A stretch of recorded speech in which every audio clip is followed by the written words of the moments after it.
جہاں تک ایصال ثواب کا تعلق ہے، اس میں ہمارے ہاں ذرا کافی مختلف آراء موجود ہیں۔ مجھے اس رائے سے اتفاق ہے کہ مالی اگر کوئی عبادت ہے، اس کا ثواب آپ اپنے کسی فوت شدہ بزرگ کو منتقل کر سکتے ہیں۔ مطلب آپ نے کسی بیوہ کی کوئی مدد کی ہے، کسی یتیم کی کوئی مدد کی ہے، کسی دینی کام میں پیسہ لگایا ہے، کوئی صدقہ جاریہ شروع کیا ہے خدمت خلق کے لیے وغیرہ وغیرہ،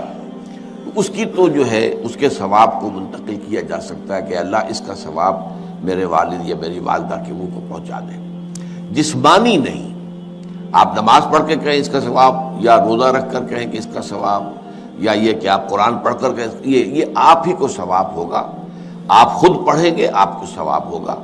البتہ ایسے تمام افعال کے بعد جب آپ اللہ سے دعا کریں گے، یہ نہیں کہیں گے کہ میرے اس فعل کا ثواب منتقل کر دے، اے اللہ میرے والدین کی مغفرت فرما،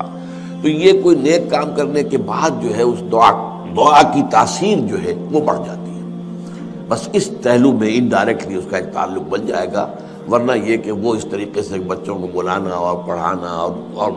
یہ جو ہے سوئم میں کرنا اور قرآن خوانی کی محفلیں، یہ سب بدعات ہیں اور یہ در حقیقت دین میں اضافے ہیں اور ان کی کوئی حقیقت نہیں ہے۔ دیکھیے، انسانی زندگی کے یہ 3 دور ہیں: حیات دنیاوی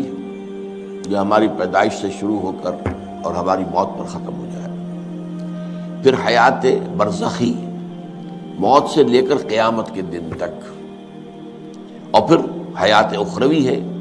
قیامت میں ریزریکشن کے بعد سے وہ زندگی جو ہے جو جنت یا دوزخ کی ہے۔ اس میں ان دونوں زندگیوں کے بارے میں تفصیل سے کوئی بات کرنا بالکل غلط ہے اور اس سے فتنے پیدا ہوتے ہیں۔ ظاہر بات ہے کہ قبر، جسم تو قبر میں رہتا ہے، اس میں تو کوئی شک ہی نہیں ہے۔ روح کہاں جاتی ہے؟ کیا وہ بھی قبر ہی میں رہتی ہے یا کہیں اور چلی جاتی ہے؟ قرآن مجید میں سجین اور اعلیٰ علیین کا ذکر موجود ہے، لیکن یہ تمام چیزیں متشابہات میں سے ہیں۔ یہ تمام چیزیں قرآن مجید میں سورہ آل عمران کے شروع میں بیان کیا گیا ہے کہ ہم نے یہ کتاب اتاری ہے، اس میں کچھ آیات محکمات ہیں، کچھ متشابہات ہیں۔ وہ متشابہات کا ایگزیکٹ مفہوم جاننا اس وقت ہمارے لیے ممکن نہیں ہے۔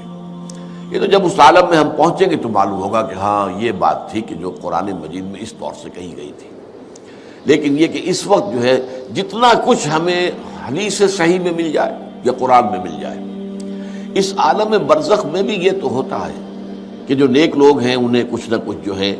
اثرات اچھے ان پر پڑتے رہتے ہیں، ان کی ارواح پر کہہ لیجئے، اور کچھ جو برے ہیں ان کے اوپر جو آخری انجام ہونا ہے اس کی کچھ ریفلیکشن ہوتی رہتی ہے، جس کو حدیث میں کہا گیا ہے کہ ہر قبر جو ہے وہ یا تو جنت کے باغیچوں میں سے ایک باغیچہ ہے یا دوزخ کے گڑھوں میں سے ایک گڑھا ہے، یا کہیں کہہ دیا جاتا ہے کہ کھڑکی کھول دی جاتی ہے اس میں، یا جنت کی طرف سے ٹھنڈی ہوائیں آئیں، خوشبوئیں آئیں، اور یا دوزخ کی طرف سے کہ آگ کی لپٹ آئے۔ دوزخ میں داخل ہوں گے قیامت کے بعد ہی، اور جنت میں داخل ہوں گے قیامت کے بعد ہی، لیکن اس کے کچھ آثار پڑنے شروع ہو جاتے ہیں،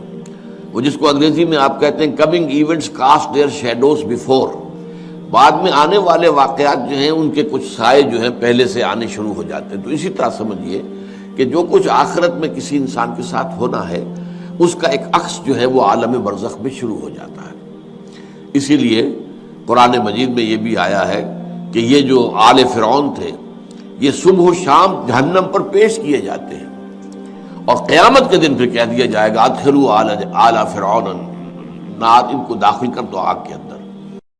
دین کی بات پھیلانا صدقہ جاریہ ہے، ثواب